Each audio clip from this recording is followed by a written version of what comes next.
مدرسہ مصباح العلوم چشتیہ کے مدرسین، اساتذہ، ذمہ داران، علماء، سامعین کی حیثیت سے تشریف فرما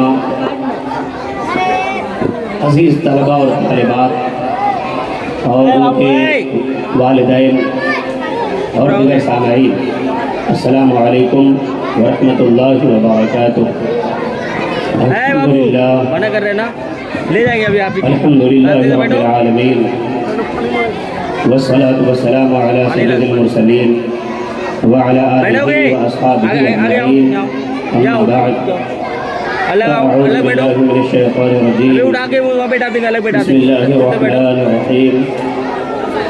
قال اللہ تعالی فی القرآن الکریم والفرقان الحمید، هل يستوي الذين يعلمون والذين لا يعلمون؟ وقال رسول الله صلی اللہ علیہ وسلم، نہیں سننا کوئی، چپ رہو گے؟ ادبوا اولادکم علی ثلاث خصال، ادبوا اولادکم علی ثلاث خصال، حب نبیکم وحب اہل بیتہم وقراءۃ القرآن۔ آمنت باللہ، صدق اللہ العظیم، بلغنا رسولہ النبی الامیر الکریم، ونحن على ذلك لمن الشاهدين والشاكرين، والحمد لله رب العالمين۔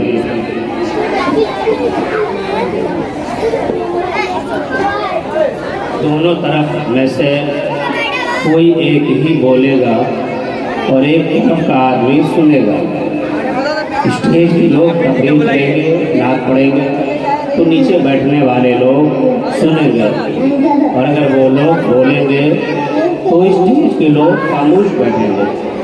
تو اگر آپ لوگ بولیے گا، تھوڑی دیر میں تقریر کروں گا اور پھر اس کے بعد آپ کا جو انعام ہے وہ انعام آپ کو ملے گا۔ تھوڑا انتظار کیجیے، آپ کے انعام اور نتیجے کا وقت بالکل قریب آ چکا ہے۔ اور اگر آپ شور کریں گے، ہلہ کریں گے بچے، تو مجھے ناظم اعلیٰ حضرت مولانا حافظ قاری افروز صاحب سے گزارش کرنی پڑے گی کہ جو بچے ہلہ کریں گے ان کو پلیز شیرنی مت دیجیے گا۔ کم سے کم یہ ان سے کہنا پڑے گا کہ ہلہ کرنے والے بچوں کو شیرنی نہیں ملے گی، اس لیے کم سے کم نہ میرے لیے نہ تقریر کے لیے شیرنی کے لیے خاموش رہیے۔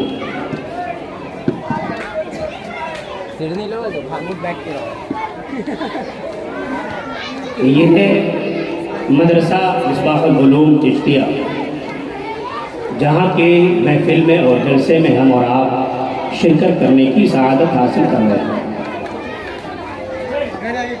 یہ سارے بچے یہاں جو بیٹھے ہیں، طلبہ اور طالبات، یہ اسی مدرسے کے پڑھنے والے بچے ہیں۔ اسی مدرسے میں انہوں نے تعلیم پائی ہے۔ بعض بچوں نے نعتیں پڑھی ہیں، بعض نے تحریریں کی ہیں، بعض نے اس سے پہلے بھی کچھ سنائی ہوگی۔ یہ سارے طلباء، یہ بچے تیار ہو کر پورے طور پر جو آج اسٹیج پر آپ کے سامنے میں اور آپ کے روبرو انہوں نے اپنا جو کچھ پیش کیا، آپ نے اسے سنا۔ آپ کو کیا یقین آ رہا ہے؟ بڑے سے بڑا پڑھا لکھا آدمی جو کبھی اسٹیج پہ نہیں آیا ہو، اس کو لوگوں کے سامنے اور عوام کے مقابلے میں اگر اسٹیج پہ آپ کھڑا کر دیجئے تو اس کے پاؤں کانپتے ہیں، وہ لڑکھڑاتا ہے، اس کی زبان لڑکھڑاتی ہے، وہ بول نہیں پاتا ہے، اس کے ہاتھ پاؤں کانپتے ہیں، ہاتھ پاؤں پھولنے لگتے ہیں۔ لیکن وہ چھوٹے چھوٹے بچے اسٹیج پر آ کر اتنے بڑے مجمع میں، بھیڑ میں بے باکی سے جرأت مندانہ کام کر رہا ہے۔ یہ ظاہر ہے ایسا کیسے ممکن ہوا، ایسا کیسے ہو پایا؟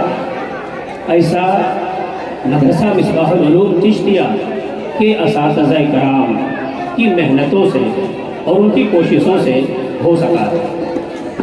بڑے بچوں کو پڑھانا ذرا آسان ہے، ہم لوگ مدرسے میں بڑے بچوں کو پڑھاتے ہیں، ان کو پڑھانا آسان ہے، وہ سمجھتے ہیں، باتیں سمجھتے ہیں، ہوش مند ہوتے ہیں، سلیقے سے آ کے بیٹھ جاتے ہیں، کچھ کرنا نہیں ہوتا، صرف سبق پڑھا دینا ہوتا ہے۔ لیکن چھوٹے بچے جو ہوتے ہیں انہیں ٹھیک سے بٹھانا بھی ہوتا ہے، ان کے کپڑے کا بھی خیال کرنا ہوتا ہے، ان کی صفائی بھی دیکھنی ہوتی ہے، انہیں سلیقہ بھی سکھانا ہوتا ہے اور انہیں تعلیم بھی دینی ہوتی ہے۔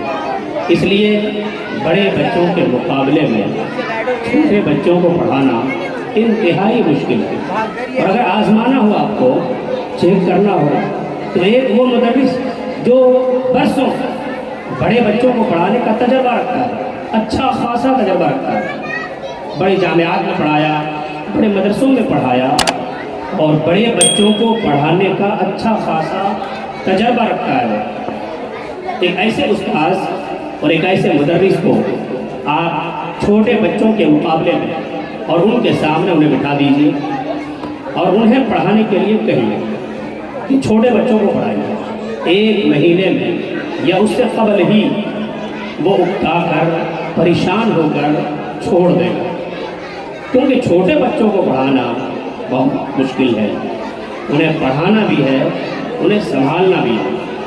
اس لیے جس طرح آج بچوں کی حوصلہ افزائی ہو رہی ہے، ان کو انعام دیا جا رہا ہے، ان کی تعریف کی جا رہی ہے، ان کا حوصلہ بڑھایا جا رہا ہے اور انعام کی شکل میں انہیں کچھ نہ کچھ دیا جا رہا ہے، لازم تھا، ضروری تھا، مستحب تھا کہ وہ اساتذہ بھی انعام کے حقدار ہوں جن اساتذہ نے ان بچوں کو پڑھایا، وہ مدرسین بھی انعام کے حقدار ہوں جن مدرسین نے ان بچوں کو سنوارا ہے۔ آپ نے اپنے بچوں کو ان پڑھ کی صورت میں مکتب بھیج دیا تھا، وہ بچے یہاں آئے، انہوں نے دعائیں یاد کی، انہوں نے سورہ فاتحہ یاد کیا، وہ قرآن پڑھنا سیکھتے، وہ اردو پڑھنا سیکھتے۔ اس لیے اب یہ بچے آپ نے جب بھیجا تھا، آپ نے صرف پرورش کی تھی، پیدا کیا، پرورش کی اور اس کے بعد مدرسہ بھیجا، ان اساتذہ نے انہیں سنوار کر ایک اچھا انسان بنایا۔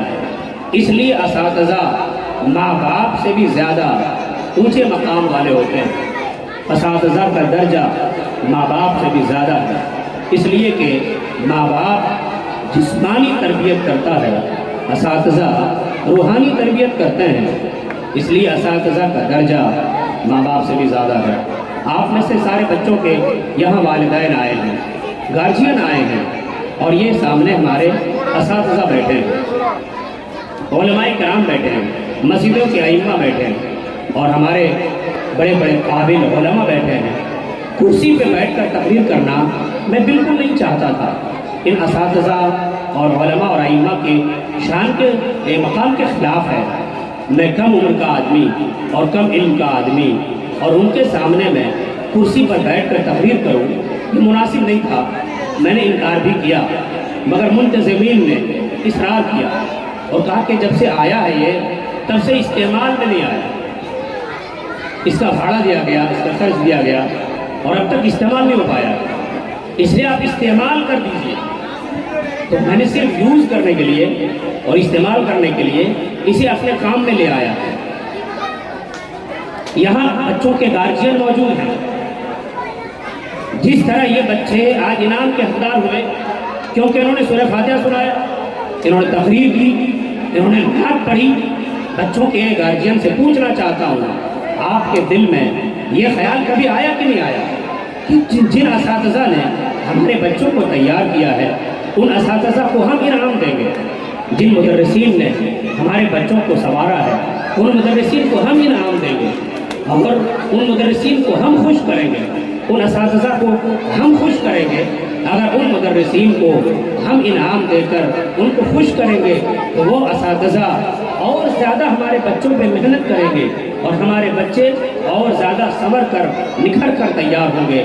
لیکن افسوس ہے یہ سارے اساتذہ اتنی محنتیں کرتے ہیں, اتنی مشقتیں اٹھاتے ہیں, معمولی تنخواہ میں اور قلیل تنخواہوں میں یہ محنت کر کے آپ کے بچوں کو لائق و فائز بناتے ہیں, مگر یہ اساتذہ کبھی اپنا شکوہ آپ سے نہیں کرتے, اپنی ضرورت آپ سے پیش نہیں کرتے, اپنی حاجت آپ سے نہیں کہتے, اپنی مصیبتیں آپ سے نہیں کہتے.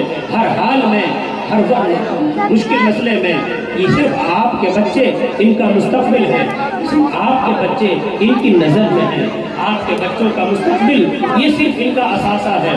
آپ کے چھوٹے چھوٹے بچے ہیں, یہی ان کا قیمتی پونجی اور قیمتی سرمایہ ہے. اے بچوں کے گارجین, اے بچوں کے والدین, میں آپ سے کہنا چاہتا ہوں, جو اساتذہ آپ کے بچوں کو سنواریں ان اساتذہ کا خیال رکھنا آپ کی ذمہ داری ہے.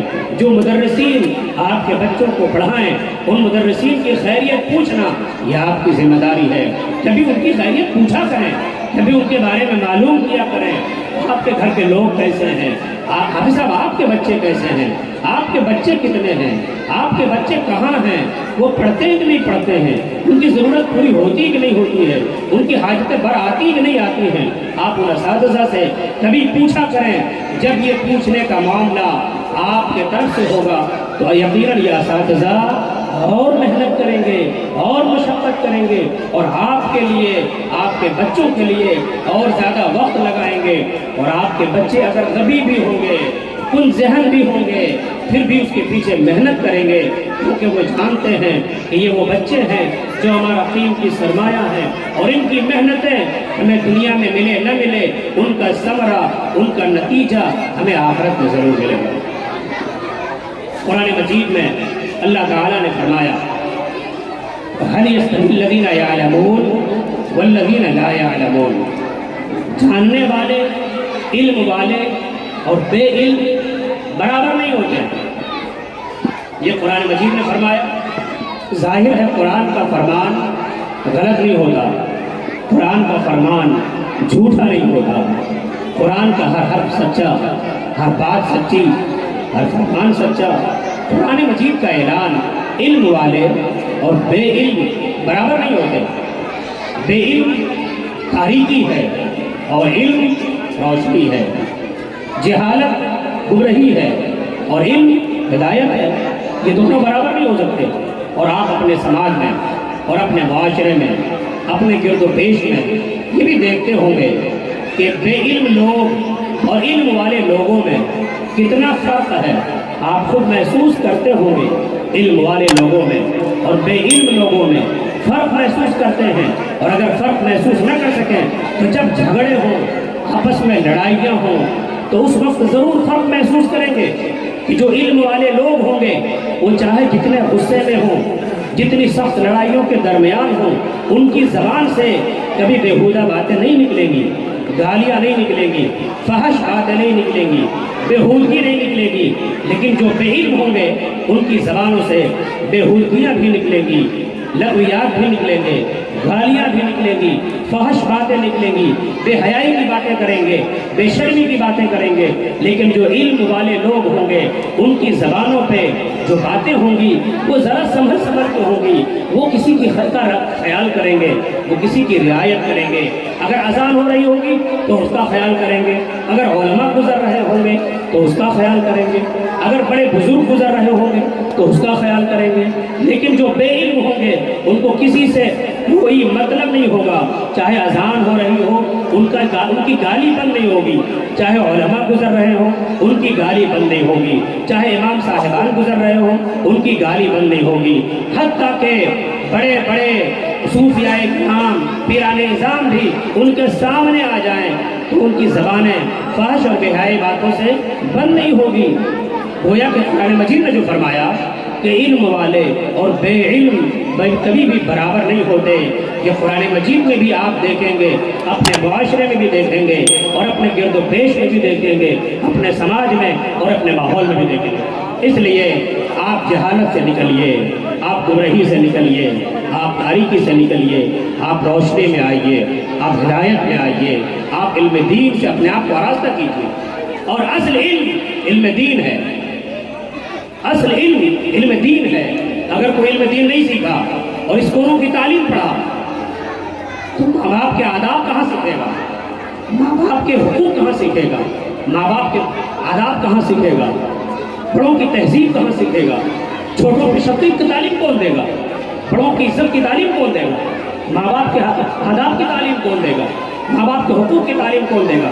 آپ دیکھتے ہوں گے ایسے ہی بڑے بڑے پڑھے لکھے لوگ جو علم دین سے دور ہیں، کبھی کبھی ٹی وی کے ڈیبیٹوں میں بیٹھ کر مذہب اسلام کے خلاف ہرزہ سرائی کرتے ہیں اور مذہب اسلام کے خلاف بکواسیں کرتے ہیں۔ وہ کوئی ان پڑھ لوگ نہیں ہیں، وہ کوئی جاہل لوگ نہیں ہیں، بلکہ وہ بڑے بڑے کالجوں سے اور یونیورسٹیوں سے تعلیم یافتہ لوگ ہیں جو ٹی وی میں بیٹھ کر ڈیبیٹ میں بیٹھ کر مذہب اسلام کے خلاف بکواس کرتے ہیں، مدرسوں کے خلاف بولتے ہیں، علم دین کے خلاف بولتے ہیں۔ یہ بولنے والے لوگ کوئی جاہل تو نہیں ہیں، پڑھے لکھے لوگ ہیں۔ پڑھے لکھے ہونے کے باوجود اسلام کے خلاف کیسے باتیں کر رہے ہیں؟ پڑھا لکھا ہونے کے باوجود اسلامی نظام کے خلاف کیسے باتیں کر رہے ہیں؟ پڑھا لکھا اور مسلمان ہونے کے باوجود اسلامی اصول کے اور ضابطوں کے خلاف کیسے باتیں کر رہے ہیں؟ اس لیے کہ ان کے سینوں میں دنیاوی علوم ہیں، عصری علوم ہیں، مگر ان کا دل، ان کے سینے دینی علوم سے خالی ہے۔ اور جب دینی علوم نہیں ہے تو سینوں میں نور نہیں پہنچا ہے، ہدایت نہیں پہنچی ہے، نور نہیں پہنچا ہے، روشنی نہیں پہنچی ہے۔ یہ علم دین آپ کو تاریکیوں سے روشنی میں لاتا ہے۔ اس لیے علم دین سے کبھی بے بہرا نہیں ہونا چاہیے۔ نہ بچوں کو، نہ والد کو، نہ والدہ کو علم دین فرض ہے۔ یہ حضور علیہ السلام نے ارشاد فرما دیا، اور جب میرے مصطفیٰ نے فرما دیا تو ہم مصطفیٰ کے امتی ہیں، ہم مصطفیٰ کے غلام ہیں۔ آقا دو عالم صلی اللہ علیہ وسلم کا فرمان ہماری سر آنکھوں پر ہے۔ ان کے فرمان سے ہم جب انحراف نہیں کر سکتے تو ان کا فرمان ہے کہ فرض ہے، اور تمام احکام میں سب سے بڑا حکم فرض کا حکم ہوتا ہے۔ اس لیے علم دین سب حاصل کریں۔ یہ طلباء اور طالبات جو یہاں بیٹھے ہیں، چھوٹے چھوٹے بچے بیٹھے ہیں، یہ مدرسے میں پڑھتے ہیں۔ یہ جو مدرسے ہیں، یہ جو مدرسہ ہے، آپ جانتے ہیں ان مدرسوں میں کیا ہوتا ہے؟ ان میں کون پڑھاتے ہیں؟ ان میں پڑھتے کون ہیں؟ آج مدرسوں ہمارا جو پڑھا لکھا طبقہ ہے، مالدار گھرانہ ہے، وہ مدرسوں سے دور ہوتا جا رہا ہے۔ وہ اسکولوں سے قریب تو ہوا مگر مدرسوں سے دور ہو گیا۔ کتنا اچھا ہوتا اس طرح کے جو مدارس ہیں، چھوٹے چھوٹے مدرسہ مصباح العلوم کی طرح، اس طرح کے مدرسوں میں اپنے بچوں کو بھیجتے اور پھر اسکول کے وقتوں میں اسکول بھیجتے، اور جب بچے بڑے ہو جاتے تو پھر بڑے مدرسوں میں بھیجتے اور اسکول کے وقتوں میں اسکول بھیجتے۔ جب وہ بچے کالج جاتے تو کالج کے وقتوں میں کالج جاتے اور فری وقتوں میں مدرسہ جاتے۔ جب وہ بچے یونیورسٹی جاتے تو یونیورسٹی کے بعد جو اس کا وقت بچتا ان وقتوں کو مدرسے میں گزارتے۔ اس طرح کا تعلق ہمارے بچوں کا اگر مدرسے سے بنا رہتا، کبھی ٹوٹتا نہیں، ختم نہیں ہوتا، تو وہ بچے جو یونیورسٹیوں میں پڑھ کر فاضل بن کر فارغ ہو جاتے ہیں اور پڑھ لکھ لیتے ہیں، اس کے بعد ان کی زبان نہیں بہکتی، وہ آوارگی کا شکار نہیں ہوتے، وہ اپنے ہی مذہب کے لیے تنقیدیں نہیں کرتے، وہ اپنے مذہب سے بیزار نہیں ہوتے، وہ اپنے مذہب سے منحرف نہیں ہوتے۔ اس لیے کہ حضور اکرم صلی اللہ علیہ وسلم نے ارشاد فرمایا کہ بچوں کو ادب سکھاؤ، بچوں کو تعلیم دو، لیکن تعلیم کی ترتیب کیا ہونی چاہیے، تعلیم کی لائننگ کیا ہونی چاہیے، پہلے کیا سکھانا چاہیے؟ کیا پہلے قرآن سکھانا چاہیے، یا پہلے اسکول میں ڈالنا چاہیے، یا پہلے گروپ میں ڈالنا چاہیے؟ پہلے کیا پڑھانا چاہیے؟ حضور اکرم صلی اللہ علیہ وسلم نے فرمایا نہیں، پہلے قرآن بھی نہیں پڑھانا چاہیے، پہلے اسکول بھی نہیں ڈالنا چاہیے، بلکہ فرمان مصطفیٰ سنیے، حضور علیہ السلام ارشاد فرماتے ہیں ادبوا اولادکم علی ثلاث خصال، اپنے بچوں کو 3 چیزوں کا ادب سکھاؤ، اور ترتیب یہ ہے، سب سے پہلے حب نبیکم، سب سے پہلے اپنے بچوں کو نبی کی محبت سکھاؤ۔ سبحان اللہ، زور سے کہیں سبحان اللہ، اور